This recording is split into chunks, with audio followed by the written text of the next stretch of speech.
আজকে আমি তোমাদের সাথে বিরিয়ানির রেসিপি শেয়ার করব। আমার হাতের বিরিয়ানি আসলে খুব মজা হয়, তাই আমি তোমাদের সাথে আমার রেসিপিটি শেয়ার করব।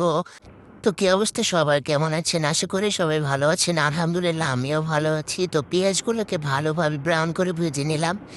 এরপর আমি রসুন বাটা, আদা বাটা, মরিচ বাটা এগুলো দিয়ে একটু নেড়ে চেড়ে নেব। নেড়ে চেড়ে নেওয়ার পরে এখানে আমি স্বাদ মতন লবণ অ্যাড করে দিব। আপনারা যতটুকু খাবেন লবণ ততটুকু পরিমাণ মতো দিবেন আপনাদের স্বাদ মতো। এই তো আমি ভালোভাবে কষিয়ে নিলাম মশলাটা কষানোর পরে এখন এখানে আমি কিছুটা পরিমাণ ধনে গুঁড়া আর জিরা গুঁড়া দিয়ে নিলাম। অল্প একটু গরম মশলা গুঁড়াও দিচ্ছি।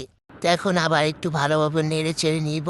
এখন আমি টমেটো সস দিয়ে দিলাম বেশ অনেকটা পরিমাণে, 2 টেবিল চামচের মতো। এখন আমি বিরিয়ানির প্যাকেট যেই মশলাগুলি পাওয়া যায় ওইগুলি আমি অর্ধেক দিয়ে দিছি, আর বাকি অর্ধেক আমি রান্নার শেষে দিব। আপনাদের সাথে দেখাচ্ছি, শেয়ার করতেছি, আপনারা দেখতে থাকুন।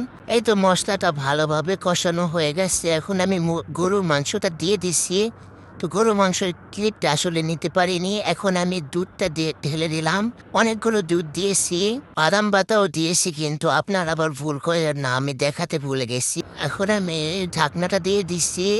ঢাকনাটা উঠানোর পরে এই যে আবার ভালোভাবে নেড়ে চেড়ে দিচ্ছি, কারণ নিচে লেগে যাচ্ছিল। এখন পোলার চালটা ভালোভাবে ধুয়ে নিচ্ছি যতক্ষণ না পর্যন্ত ফ্রেশ পানি বের হয়। আমি পানি পাল্টিয়ে বারবার ধুয়ে নিলাম। চালগুলো এখন একটি ছাঁকনিতে আমি সেঁকে নিব। দেখতে পাচ্ছেন গরুর মাংসটা ভালোভাবে কষানো হয়ে গেছে, তেলটা উপরে উঠে গেছে। এখন যে চালগুলো ধুয়ে রেখেছিলাম সেগুলো সব দিয়ে দিলাম। দেওয়ার পরে আমি ভালোভাবে নেড়েচেড়ে মিক্স করে নিচ্ছি। এখন নাড়তেই থাকতে হবে, না হলে আবার নিচে লেগে যাবে। কারণ পোলার চাল তাড়াতাড়ি লেগে যায়, তাই আমি ভালোভাবে নাড়তে থাকবো। তো পরিমাণ মতো পানি দিতে হবে। চাল যতটুকু নিয়েছি তার থেকে ডাবল পানি দিব। যদি 1 কাপ চাল নেই তাহলে 2 কাপ পানি। এখন আমি বাকি যেই মশলাটা ছিল এগুলি দিয়ে নিয়েছি, আর কিছু কাঁচামরিচ দিয়ে দিচ্ছি। এতে স্বাদটাও ভালো আসবে আর ঘ্রাণটাও অনেক সুন্দর আসবে। এই দেখুন আমার ফাইনাল লুক এখনো আসে নাই। এখন ঢাকনা খুলে আবার আমি নেড়ে চেড়ে তারপর আমি দমে রেখে দেব।